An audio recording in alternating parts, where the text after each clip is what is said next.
Vamos tratar agora sobre a metodologia de repasse do ICMS Educação e do indicador de qualidade das escolas de Santa Catarina. Nós vamos convidar aqui o colega Silvio Berren Salum. Ele é graduado em Economia pela University of Virginia, nos Estados Unidos, especialista em Estatística pela Universidade Federal de Minas Gerais e mestre em Economia pela Universidade Federal de Santa Catarina, co-criador da metodologia do ICMS Educação de Santa Catarina e auditor fiscal de controle externo do TCE Santa Catarina. A metodologia de repasse do ICMS foi elaborada com o intuito de servir a função de ser uma ferramenta efetiva de indução da melhoria de aprendizagem da rede pública municipal de ensino de Santa Catarina. Considerando o contexto socioeconômico dos educandos, ela considera em sua formulação metas e estratégias do Plano Nacional de Educação PNE, proficiência avaliada, variáveis relacionadas às características da gestão escolar, dos profissionais de educação, da infraestrutura, do acesso e de diversas variáveis de contexto socioeconômico. Em todo momento de sua elaboração, objetivou-se uma metodologia que seguisse fielmente a redação da Emenda Constitucional número 108/2020 e que criasse um sistema robusto e de justo repasse de recursos. Com a palavra, Silvio. Bom dia, pessoal. Eu sou o Silvio, do Tribunal de Contas de Santa Catarina, e, como já foi apresentado aqui, a nossa apresentação vai ser sobre o nosso trabalho do ICMS Educação lá no estado de Santa Catarina. Eu vou iniciar só apresentando aqui alguns slides de PowerPoint para dar uma contextualização sobre como iniciou o nosso projeto, e aí depois eu vou passar para o nosso site do Tribunal de Contas de Santa Catarina, e aí vou mostrar para vocês o caminho, como que chega no painel e como que a gente está utilizando o painel hoje no nosso controle externo no nosso estado. Aqui eu já consigo mexer.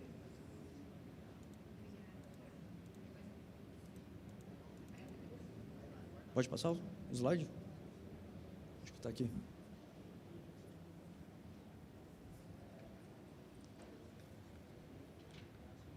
Espera aí, pessoal. Tá, ok. Enquanto isso eu já vou começando então a falar qual vai ser o nosso trabalho, tá? O ICMS Educação, ele veio de uma demanda da Emenda Constitucional 108 de 2020. Alguns de vocês imagino que já devem conhecer essa emenda constitucional, porque o prazo foi agosto de 2022 para todos os estados regulamentarem o ICMS Educação. Então, a Emenda Constitucional 108, na verdade, ela veio baseada no sucesso do caso do Ceará, que já em 2006 implementou um ICMS Educação, que é um repasse com base em resultados de aprendizagem, e todo mundo já conhece o caso do Ceará como sendo um caso de sucesso. Teve até um trabalho do Banco Mundial, vários trabalhos acadêmicos também, mas um trabalho mais recente do Banco Mundial, que eles apontam 5 pontos que levaram ao caso de sucesso do Ceará. E um desses pontos foi realmente o financiamento com base em resultados por meio do ICMS Educação. E aí veio, então, a emenda constitucional, que acabou demandando que todos os estados fizessem, num prazo de 2 anos, uma lei estadual para regulamentar o ICMS Educação em seus estados. E o que essa emenda constitucional ela falou? Ela falou que, no mínimo, 10% do ICMS repassado aos municípios deveriam ser conforme critérios de melhoria de aprendizagem, considerando o nível socioeconômico dos educandos. Então, essa parte é muito importante, né? Considerando o nível socioeconômico dos educandos. O Ceará, inclusive, teve de atualizar a metodologia deles para cumprir essa parte da redação do contexto socioeconômico dos educandos.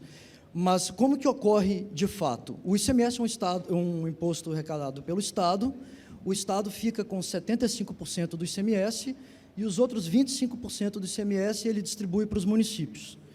E aí a emenda constitucional falou que, a partir de agosto de 2022, os estados tinham que regulamentar o ICMS Educação, de forma que, da cota parte municipal do ICMS, no mínimo, 10% deveria ser conforme esses critérios educacionais. E os outros, no máximo, 35%, uma vez que também tem um limite mínimo de 65% do ICMS municipal ser distribuído conforme o valor adicionado, que é a própria arrecadação do ICMS dos municípios. Lá em Santa Catarina, a gente acabou fechando em 15%. inicia em 10% e aumenta para 15% o número de repasse, conforme eu vou mostrar para vocês no próximo slide aqui. Mas antes disso, no nosso caso de Santa Catarina, e eu acho que nós temos talvez um dos melhores exemplos de como que essa metodologia foi desenvolvida em todos os estados, é porque nós lá já desde junho de 2021, a Secretaria de Estado de Educação criou um grupo de trabalho, convidou várias instituições, da qual o Tribunal de Contas estava envolvido, e essas outras instituições aqui, e nós já semanalmente tínhamos reuniões para definir como que seria a nossa metodologia. Então, foi um trabalho, tinha uma pedagoga do Ministério Público, o promotor do Ministério Público, Dr. João, vários técnicos de todas essas instituições, a FECAM também participou, a FECAM é a Federação dos Municípios lá catarinenses, a PGE, a CGE, o Conselho Estadual de Educação, a Secretaria de Educação, a Secretaria de Fazenda do Estado. Então, ao longo do tempo, nós fomos debatendo qual que seria a metodologia para o Estado, trouxemos algumas propostas, pegamos também os projetos de lei que estavam no Rio Grande do Sul, em São Paulo, o caso do próprio Ceará, e fomos tentando fazer os nossos apontamentos, dos pontos positivos, negativos, e como que a gente poderia ter um modelo que contemplasse também a nossa realidade. Dessas reuniões saiu a nossa metodologia, saiu um projeto de lei que foi encaminhado para a LESC, a Assembleia Legislativa de Santa Catarina, e em agosto de 2023 virou a Lei 18.489, que regulamentou o ICMS Educação no nosso Estado. E como eu disse, ficou firmado de que 75% já valendo esse ano do ICMS municipal vai ser calculado conforme o valor adicionado pelos municípios, 15% uma cota igualitária e 10% o ICMS Educação. Anteriormente, lá em Santa Catarina, a distribuição do ICMS era bem simples, era só a cota igualitária e o movimento econômico, 85% movimento econômico, 15% cota igualitária. E cota igualitária, eu quero dizer que, dos 295 municípios no estado, todos recebem dentro desse 15% a mesma quantia. Então, Florianópolis, em um município de 2.000 habitantes, recebem o mesmo valor dentro desses 15%. E os outros 85% pelo movimento econômico. Daí veio essa lei do ICMS Educação, que afirmou que vamos iniciar com 10%, para atender a emenda constitucional mínimo. E vamos evoluindo ao longo do tempo, até a partir de 2029, a gente ter 15% de ICMS Educação, 15% de cota igualitária e 70% de movimento econômico. Ficou definido dessa maneira. Alguns pontos da nossa metodologia, antes de eu entrar ela em si e apresentar para vocês. A lei definiu, então, de forma inédita, que nós, no Tribunal de Contas Santa Catarina, seríamos o responsável por calcular anualmente esse indicador. A nossa lei também criou uma comissão de acompanhamento.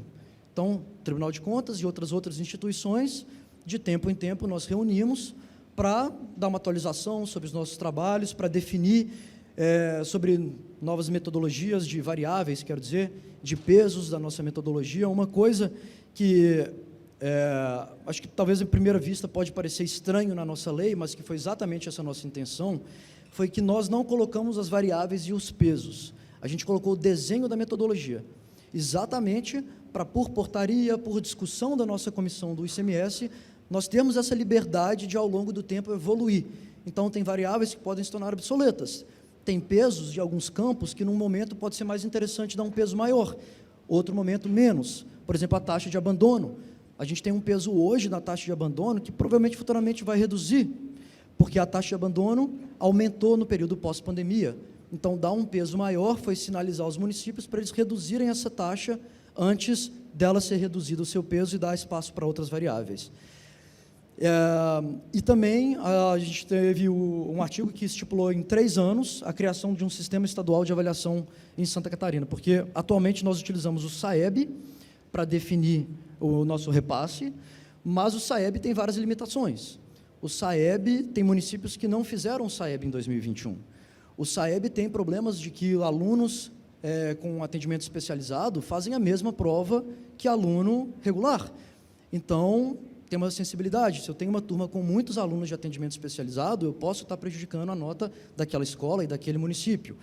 Nós temos também agora, o SAEB está evoluindo para as outras áreas, para outras séries, mas o SAEB era só a 5ª e a 9ª série do ensino fundamental.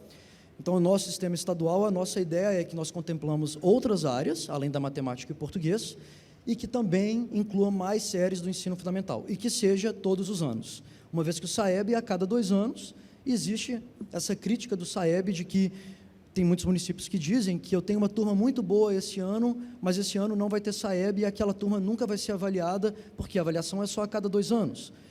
Nós também temos que, os municípios não são obrigados a fazer o SAEB.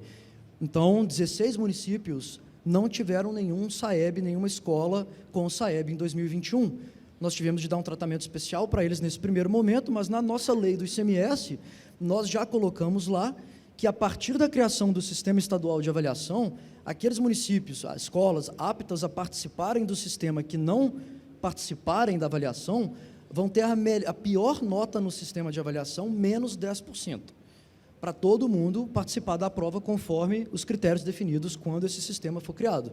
Mas, até então, a gente está utilizando ainda o SAEB. E outro ponto interessante da nossa metodologia, especialmente comparando com o que foi passado nos outros estados, é que a nossa metodologia, nós consideramos múltiplas dimensões do que pode se entender por qualidade de educação. Então, a grande maioria dos estados, eles estão pegando o sistema de avaliação do SAEB, a nota, ou o próprio sistema estadual. Muitos estados têm um sistema estadual, alguns até bem avançados, né? E colocando algumas outras variáveis, como talvez a taxa de abandono, ou taxa de aprovação, ou então tempo integral também, tem alguns estados que colocaram, mas a grande maioria pegou o modelo do Ceará, deu um copy-paste, mudou algumas variáveis e passou a lei do ICMS nos seus estados. Alguns fizeram até menos do que isso, muitos estados nem passaram ali pela avaliação do MEC de atenderem uma condição do critério socioeconômico na metodologia. Teve estado que passou o ICMS Educação, mas não tem metodologia até hoje. Tem outros que passaram a lei e falaram que só vai valer a partir de 2025. Então, no nosso caso, a gente conseguiu, de forma bem sucedida, já passar essa lei em agosto de 2022, com a metodologia, e já está valendo esse ano agora em 2023. Isso vai ficar claro ali na nossa apresentação. Eu fiz aqui um PowerPoint, que aí eu posso abrir cada indicador e ver fórmula, mas, na minha experiência, é melhor entrar pelo site nosso. Aí eu vou mostrar para vocês o site do Tribunal de Contas de Santa Catarina, o passo a passo de como chega no nosso painel do ICMS Educação. E, em vez de ficar clicando aqui em slides, eu acho que ele fica visualmente mais fácil de entender a nossa metodologia. E aí eu vou pedir só para o nosso colega colocar ali o site do tribunal, tirar o PowerPoint aqui, e colocar o site do tribunal para ir navegando aqui e mostrar para o pessoal como que faz. Lá no site do Tribunal de Educação, a gente tem um banner que chama TCE Educação, que tem todos os trabalhos do tribunal feitos na área da educação. Acompanhamento de metas, estratégias, os painéis de acompanhamento dos planos de educação e vários outros trabalhos. E também o nosso painel do ICMS Educação. Aí, ótimo. Aí aqui é o nosso site. Opa, fechou sem querer. E aí eu vou falar para vocês de cada um desses campos, tá? Mas cada campo aqui é um indicador, muitos deles são várias variáveis de proficiência, de acesso, de tempo integral, de variáveis ali das metas e estratégias dos planos de educação. Nossa comissão que definiu o ICMS Educação, a gente se ateve muito aos planos de educação. As estratégias e planos de educação que existem nas bases de dados do Censo Escolar ou do INEP, que nós poderíamos utilizar, então, aqui, ao nível das escolas, que é um dos nossos diferenciais também. Esse é o site do tribunal, aí tem um banner aqui, é o Espaço TCE Educação. Então, qualquer um clicando aqui vai abrir essas opções aqui de clique. E em roxo aqui tem o ICMS Educação. Aí nós podemos clicar aqui e já leva direto ali para a parte aqui do painel, e tem aqui também alguns documentos para quem quiser ver, mas aí clicando aqui, já vai levar para o nosso painel do ICMS Educação. Inclusive agora, em dia 2 de junho, nós já divulgamos o índice ICMS Educação para repasse de 2023. Então, a gente está com aproximadamente quase 500 horas de utilização nos últimos 30 dias do nosso painel de uso externo. Então, praticamente o dia inteiro tem gente usando o nosso painel. Eu vou pedir só dar um zoom um pouquinho, por favor, para o pessoal ler, amigo. Que aqui acho que a letra está um pouco difícil de ler, mas embora eu vou apresentar para vocês, eu acho que eu consigo mesmo abrir aqui, né? Tá, vamos lá. Alguns pontos, então. Esse é o nosso homepage, do nosso painel. Cada ano a gente teve o painel da proposta do ICMS Educação com os dados de 2019, que nós utilizamos naquele período. Tem o painel do ICMS Educação de 2023, que está sendo utilizado agora para repasse, esse ano já. E esse daqui é o painel com cálculo em 2023 para o repasse de 2024. Que já temos os dados do censo escolar, né, que saiu em fevereiro, março desse ano. Então, nós já tínhamos dados suficientes para atualizar o painel, uma vez que o SAEB é a cada 2 anos, então não teria SAEB para aguardar. Mas esse é o nosso painel. Tenho aqui uma contextualização do que é o IQESC, dessa história que eu contei para vocês, da emenda constitucional, do grupo de trabalho, alguns pontos da nossa lei. Mais tarde, o nosso colega, o Daniel e o Marcelo, do Tribunal de Contas, eles vão apresentar para vocês a parte do atendimento virtual, que também foi criado recentemente. E nós temos utilizado bastante isso, porque todo município pode clicar aqui, que leva para uma página do tribunal de booking, que eles selecionam lá índice ICMS Educação, data, horário, preenche um formulário, nós recebemos e-mail, a nossa equipe na hora, e aí nós atendemos os municípios para responder qualquer dúvida que eles tenham quanto à nossa metodologia, quanto aos indicadores deles. E uma coisa que tem sido muito legal é que tem muito município que está entrando em contato conosco para nós conversar com os professores e os diretores das escolas também. Porque hoje tem essa metodologia de repasse, mas tem muito município que consegue com facilidade comunicar com a comunidade escolar. Mas tem muito município que não tem essa facilidade. Então, nós também trabalhamos para sensibilizar, para fazer esse trabalho de conversar com os municípios e mostrar para o pessoal que está lá na ponta o que eles estão sendo avaliados hoje e também abrir para sugestão. Tem várias sugestões que nós já pegamos de variáveis, de pontos para o Sistema Estadual de Avaliação, dúvidas de preenchimento do censo escolar, e aí tem várias perguntas que nós ajudamos os municípios a responder, porque um outro ponto é que nós contamos aqui com o censo escolar. Então, teve um evento no início do mês sobre só dúvidas de preenchimento do censo escolar também, que a FECAM, Federação dos Municípios Catarinenses, das Associações dos Municípios, participou desse evento, eles organizaram, então a gente resolveu todas as dúvidas ali quanto a preenchimento de dados do censo. Mas esse é o nosso caminho aqui para o atendimento virtual, e a nossa contextualização, e antes de eu abrir cada uma dessas abas daqui, é agora que eu vou, então, iniciar para mostrar para vocês como que é a nossa metodologia. Em primeiro lugar, na época da proposta, tinha muito fake news, medo dos municípios de que vão tirar dos grandes e vão dar para os pequenos. Aí, depois de um tempo, as mesmas pessoas falavam, vão tirar dos pequenos e vão dar para os grandes. Cada hora é uma coisa. Então, os pesos que hoje estão estipulados aqui, eles garantem para nós que o grupo de municípios que, entre aspas, está ganhando ou perdendo recurso, e eu falo entre aspas porque simplesmente mudou a fórmula de cálculo do ICMS que é repassado para os municípios, né? A gente tirou 10% do movimento econômico e incluiu uma nova fórmula do ICMS Educação, então esse termo ganhos e perdas é bem relativo, mas o grupo de municípios que ganham e o grupo de municípios que perdem tem exatamente a mesma média populacional, 24 mil habitantes. 55% dos municípios ganham e 55% da população ganha repasse de ICMS com essa mudança da fórmula do ICMS Educação. Então, não tem nenhum viés de municípios grandes ou municípios pequenos, mas tem uma nova fórmula que agora leva em conta esses critérios educacionais.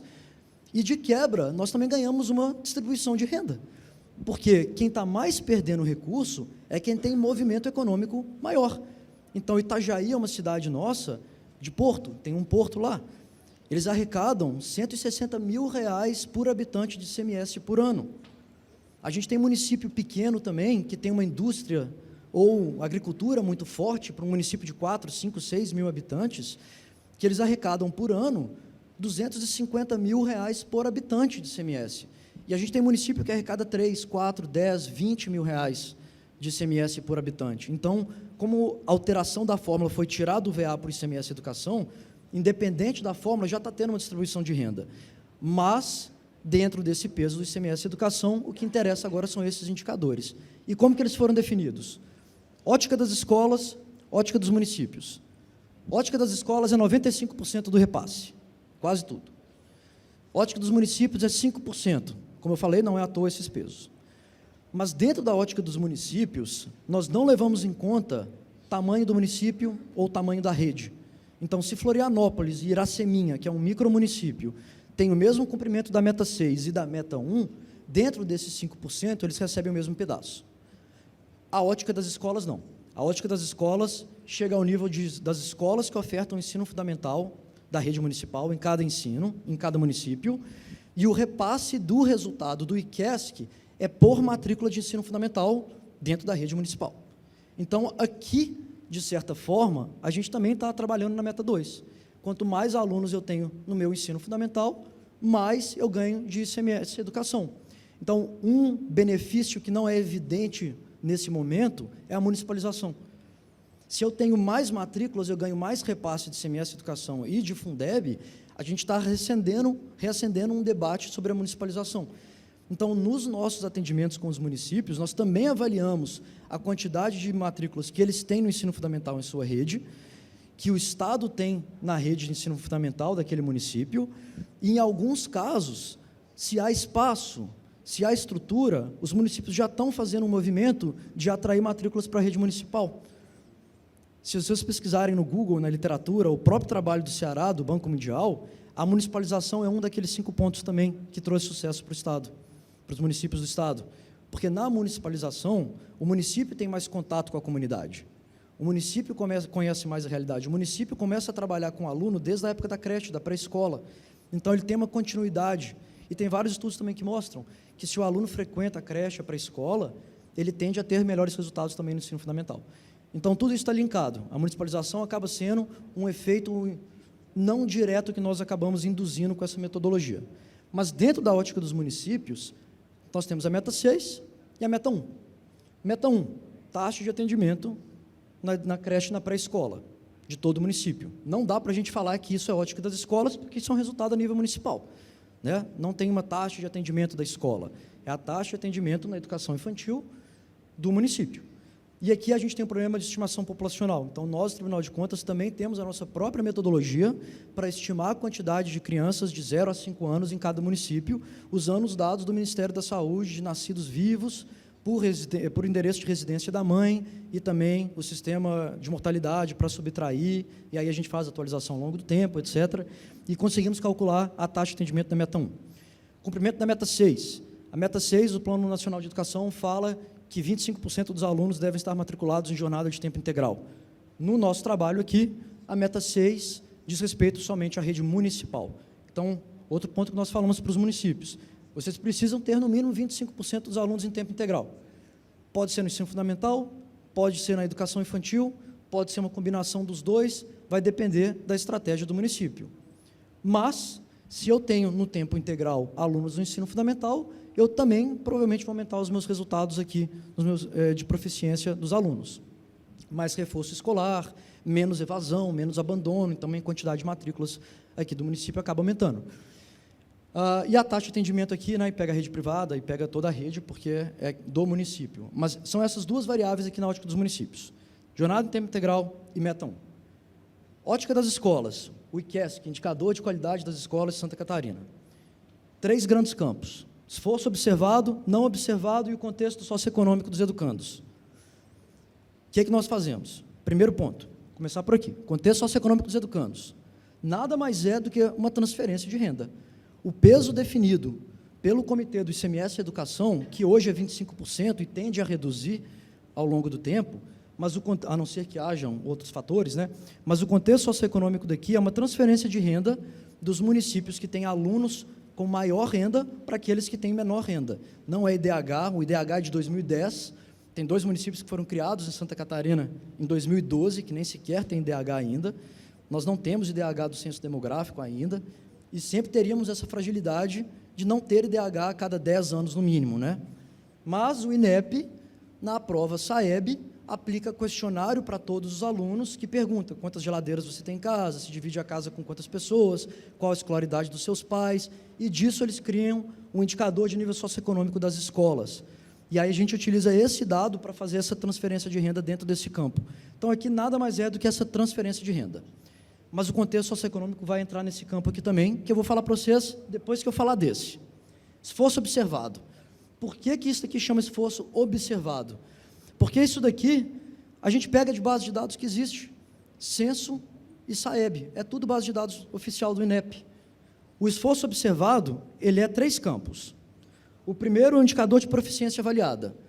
O que é esse IPA, que nós chamamos de IPA? É a nota no SAEB, proficiência, a taxa de participação na prova, eu vou explicar para vocês, e taxa de abandono e taxa de aprovação de forma bem menos, com menos peso. Então, aqui é o resultado na prova. Indicador de esforço escolar, é tudo do censo. Então, aqui nós pegamos variáveis de infraestrutura das escolas, dos gestores e dos profissionais, e criamos um indicador chamado indicador de esforço escolar ali dentro do nosso comitê do ICMS Educação, no grupo de trabalho. E o terceiro campo é o sistema de custo das escolas. Nós não sabemos o custo das escolas, a gente sabe o custo de educação por município. E se a gente pega esse custo por município, temos distorções muito grandes. Então, os dados não são muito confiáveis para eu entender o custo da escola e fazer certos cálculos de eficiência, enfim, a academia utilizar esses dados também. Aí a nossa ideia foi, vamos colocar hoje um peso zero, porque a gente não tem isso. Mas vamos colocar na lei do ICMS Educação já a criação de um sistema de custos das escolas, para lá na frente, vamos dizer daqui a uns 2 anos, quando a gente tiver esse sistema de custos, nós atribuirmos repasse para os municípios que divulgam esses dados, sem nenhum julgamento de valor. Nós queremos esses dados para entender realmente quanto que é um custo aluno-qualidade de uma escola rural, de uma escola urbana, de uma escola pequena, de uma escola grande, de uma escola indígena, de uma escola N fatores. Então, a gente quer ponderar tudo isso para lá na frente a gente ter um conhecimento, um know-how, para servir também como consultoria para os municípios e induzir um tipo de investimento que para aquela realidade vai trazer mais resultado. Então, esse é o nosso sistema de custos, tem peso zero. Proficiência, variáveis de meio, variáveis de insumo. E aí eu vou chegar agora no esforço não observado. Aí que é o grande ponto da nossa metodologia, tá, pessoal? Por que a gente chama de esforço não observado? Olha, eu tenho a nota no sistema de avaliação, SAEB, futuramente o estadual, que a gente quer que seja até uma forma de avaliação diferente mesmo, mas eu tenho avaliação, eu tenho resultado da nota, eu tenho como que é a infraestrutura daquela escola, eu tenho se aquele gestor foi indicação política ou passou por uma gestão democrática, escolaridade do gestor, se aquela escola tem conselho escolar, se ela tem APP, se ela tem um projeto político-pedagógico atualizado nos últimos 12 meses, e eu tenho também o contexto socioeconômico dos educandos. E aí, o que a gente faz? Se a gente pega um repasse e coloca só ali a proficiência e alguns outros fatores de evolução, outras variáveis, corre o risco da gente estar acentuando as desigualdades, né? Por quê? Porque quem tem melhores notas, provavelmente tem uma melhor infraestrutura, provavelmente tem um contexto socioeconômico dos alunos maior também. Então, se eu faço um repasse pela nota, só o IPA aqui, por exemplo, as desigualdades vão se acentuar. Então, como que a gente, estatisticamente, matematicamente, a gente pondera por esses fatores? Eu sei que, por exemplo, vamos pegar um valor hipotético aqui, tá? A média do SAEB em Santa Catarina em 2021 foi 250. E eu vou pegar 2 escolas, uma que está numa região nobre de Florianópolis e uma que está numa região bem desfavorecida economicamente lá do nosso município. Aquela que está numa região favorecida economicamente tirou 270. E agora aquela que está ali num bairro tem violência, num bairro com problemas socioeconômicos, ela tirou 230. Eu posso afirmar que a que tirou 230 está abaixo da média e a que tirou 270 está acima da média? Uma avaliação ingênua acabaria dizendo que sim. E aí aquela escola vai receber mais repasse do que a outra, correto? Mas eu sei que, se eu pondero pelo contexto socioeconômico dos educandos, vamos usar esse exemplo, por enquanto, só dessa variável, e eu separo, e eu crio uma metodologia de que eu vou comparar escolas com o mesmo contexto socioeconômico daquela de região de vulnerabilidade, aquele 230, na verdade, está acima da média, porque escolas com aquela característica tiraram 200 na prova, em média. Então, ela não está 50, 20 pontos abaixo da média estadual, ela está 30 pontos acima do que deveria ser comparável para ela. Igual aquela que tirou 270, que ganharia mais repasse, né? Se eu comparo escolas em Joinville ou em outros municípios que têm a mesma característica que aquela escola, aquele 270 foi uma nota baixa, porque alunos com aquele contexto socioeconômico, em média, tiram 300. Então, ela está 30 pontos abaixo.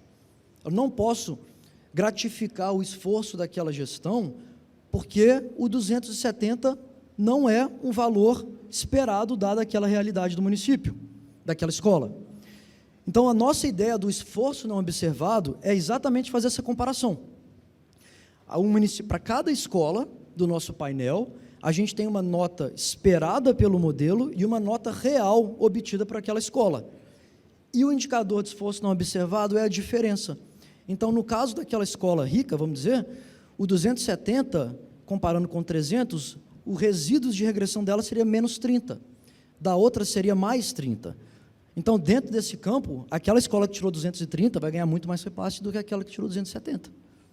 Mas essa é a lógica da justiça. A gente quer saber quanto que a pessoa, quanto que os gestores conseguem trazer de resultado dada a sua realidade. E eu falei contexto socioeconômico, eu poderia falar infraestrutura também. Se eu tenho uma escola que tem computador, tem acesso à internet, tem quadras de esporte, que tem todas as características de infraestrutura, eu também vou esperar dela uma nota mais alta. Então, aquele investimento em infraestrutura tem que me trazer resultado. E é daí que a gente fala que a gente tem um modelo de autoavaliação, autoauditoria. Por quê? O município pode falar, beleza, Silvio, o que eu vou fazer então? Vou tentar burlar o sistema. Eu vou entrar no censo escolar e eu vou mentir. Eu vou falar que as minhas escolas têm a melhor infraestrutura de todas, que tem todas as variáveis. E aí, dentro do campo de infraestrutura, que está dentro desse indicador daqui, aquela escola, aquele município vai ganhar mais dinheiro, vai ganhar mais repasse. Só que, por causa que eles estão nos informando que eles têm mais infraestrutura, eu espero que ele vai ter uma nota maior. Como aquilo não é realidade, aqueles dados do censo escolar não vão se traduzir em resultado. Então, ele vai perder dinheiro aqui. No final das contas, é um tiro no pé. Então, eles têm que informar os dados corretos, porque, senão, o repasse deles vai ser menor do que deveria ser. Então, tem esse mecanismo de autoajuste, que é a metodologia, que o nosso modelo de regressão aqui acaba fazendo todas essas correlações. Então, por exemplo, vamos dar outro exemplo, tá? Gestão democrática. Em média, um gestor, uma diretora de uma escola que foi por processo seletivo qualificado, tem em média 10 pontos a mais na sua escola do que aquelas escolas com direção de indicação política. Então, se eu vou fazer uma gestão democrática só para atender o novo Fundeb, e eu estou colocando uma pessoa que passou por um processo seletivo, mas que era mesmo que já ia por indicação política antes, aquilo não vai se traduzir em resultado, então meu resíduo daquela escola vai ser 10 pontos menor. Então, a gente até garante a efetividade de toda a ação. Deixa eu mostrar para vocês algumas coisas, então, aqui, que o tempo já está acabando. Aqui a gente tem a nossa base de dados, toda a base de dados utilizadas no painel. Tem um passo a passo também de como faz simulação nos dados, porque nos nossos atendimentos dos municípios, a gente chega para eles e fala, olha, se você tivesse atendido a meta 6 o ano passado, se a sua nota no SAEB tivesse sido 20% maior do que o que ela foi, vocês iam estar recebendo 2 milhões a mais de repasse esse ano do que no cenário real. Então, a gente induz também fazendo essas simulações. Não vai dar tempo, talvez, de eu fazer aqui na apresentação, mas essas simulações são muito impactantes, porque, ao contrário de uma auditoria, que você faz uma recomendação e uma determinação, sujeito a multa, um prazo longo para atender aquelas determinações, aqui, nosso trabalho é muito mais por indução. Olha, se você não atender a meta 6, você está perdendo R$500 mil para pequeno município, 105 dos nossos 295 tem menos de 5 mil habitantes. Então, para eles, o tempo integral custa caro não atender, custa caro. É quase R$500 mil, isso lembrando que o ICMS vai aumentar de 10% para 15%, o ICMS Educação. E municípios muito, muito pequenos, 2, 3, 4 mil habitantes. E aí o nosso painel funciona da seguinte maneira, a gente tem aqui a meta 6, que é o tempo integral, então vocês podem visualizar, todos os dados aqui são públicos, tá, pessoal? Podem extrair em CSV, em Excel, aí eu consigo ver os dados de todos os municípios da meta 6, porcentagem em tempo integral, passo o mouse, vejo aqui. A meta 1 é a mesma coisa, taxa de atendimento da creche da pré-escola, tabelas e mapas aqui, que vocês podem dar o zoom e ver. A ótica das escolas é mais legal, porque aí que a gente começa a falar já em dados a nível de escolas. O nosso IPA, esse ano e ano que vem, é 80% a nota no sistema de avaliação multiplicado pela taxa de participação. Então, esse é um ponto importante, não pode esconder aluno. Se eu escondo o aluno, eu perco ponto. Se a minha nota foi 9, com 50% de participação, eu vou para um 4,5. Se a minha nota foi 7, com 100%, a minha nota é um 7. Então, aqui é a taxa de participação na prova da quantidade de matrículas daquela escola sujeitas a fazer a prova, né? Então, esse peso daqui é muito importante também. Tem muito município já trabalhando sensibilização, campanhas para os pais, para os alunos participarem do SAEB esse ano. 15% taxa de abandono, 5% taxa de aprovação. E, a partir do ano que vem, com o segundo ano de um sistema de avaliação, a gente tem também a taxa de variação. Então, uma taxa de variação, se aumenta 10% a nota daquela escola, no primeiro ano, logo depois dessa avaliação, essa nota acaba aumentando 21%. Então, o aumento, assim como a redução nos resultados, também são mais do que proporcionais aqui no nosso IPA. E aí, como que funciona? Nós fizemos quase que manualmente, latitude e longitude de todas essas escolas. E aí a gente vê o IPA, nota SAEB, português, matemática, taxa de participação, e aí a gente pode dar um zoom no município, e aí aponta no município quais são aquelas escolas com melhores indicadores. A gente tem muito município que escolas, uma do lado da outra, tem os melhores e dos piores indicadores, tá? Isso é bem comum também. Então, dando zoom, a gente consegue fazer esse diagnóstico por escola. O indicador de esforço escolar, que eu falei para vocês que é as metas e os planos de estratégia, ou as metas e a estratégia dos planos de educação, tem todas as variáveis aqui para quem quiser ver, os seus pesos, o que é considerado. Nós fazemos também o mapa a nível das escolas, por variável, aí apontamos, no município de vocês é a infraestrutura que está mais pecando, no outro município, profissionais de educação, tem muito ACT, então talvez aumentar a quantidade de efetivos pode ser uma estratégia para vocês aumentarem o IEE e aumentarem a nota de vocês também.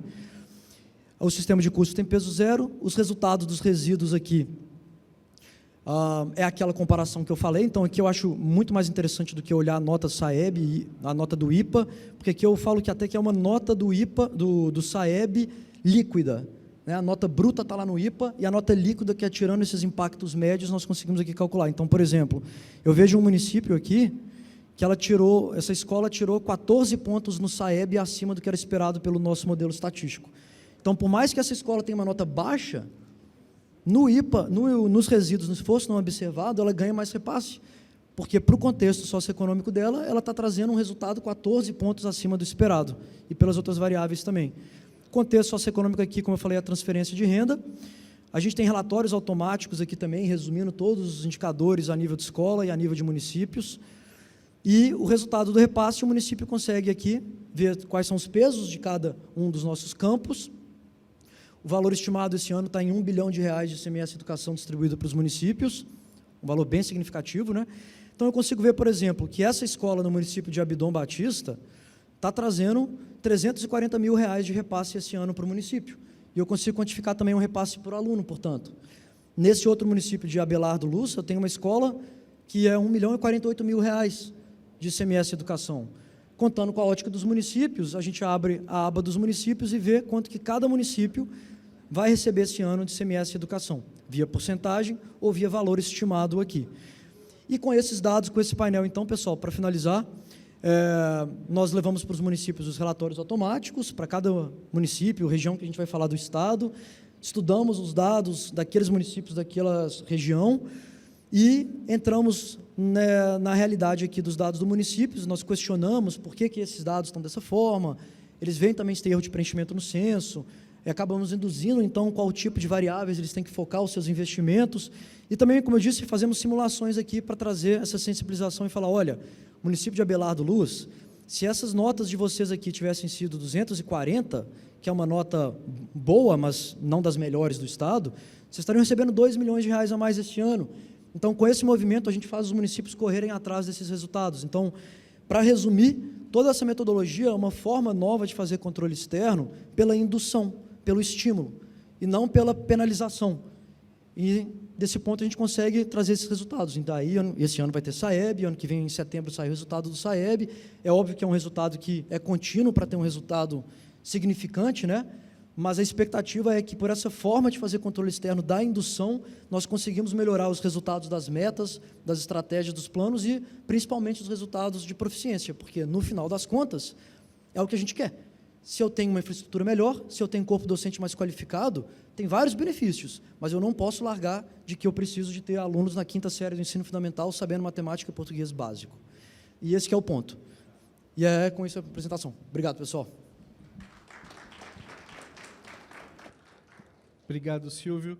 É muito bom a gente ver uma ferramenta que não só protagoniza o trabalho do tribunal em algo tão relevante, como também possibilita para que cada gestor identifique o prejuízo da inobservância, né, aquilo que precisa ser atingido, como também essa possibilidade do tribunal calibrar, né, todos esses pesos e ir adequando isso em função dos objetivos e as metas que são necessárias serem alcançadas. Quando eu iniciei aqui amanhã, eu sintetizei a educação a uma palavra que seria um efeito importantíssimo dela, que é liberdade. Esse evento todo, com compartilhamento de experiências, é extremamente motivador, né? A palavra motivação sintetiza esse evento porque traz uma série de experiências exitosas e que a gente pode, com certeza, implementar nas nossas unidades. E para cada palestra que aconteceu aqui, eu tentei sintetizar uma palavrinha também, símbolo de cada uma delas, né? No caso do TC Educa, a palavra controle é muito forte. No caso do GAEP, o diálogo é a palavra-chave. No caso do transporte, é a acessibilidade.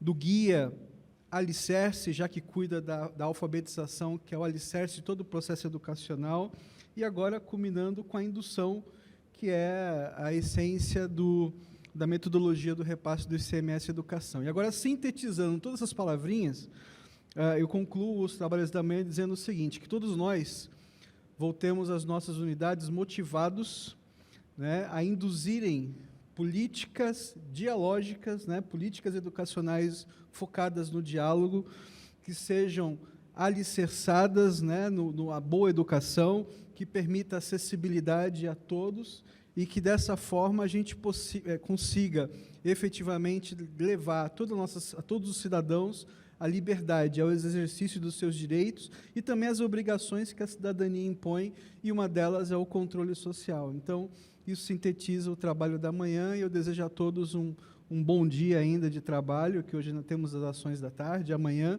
agora até 12h15, parece que tem um transfer também para o restaurante, e que Deus abençoe imensamente o caminho de todos nós nessa jornada, seja aqui nesse evento, ou seja nas nossas unidades de trabalho. Bom dia a todos.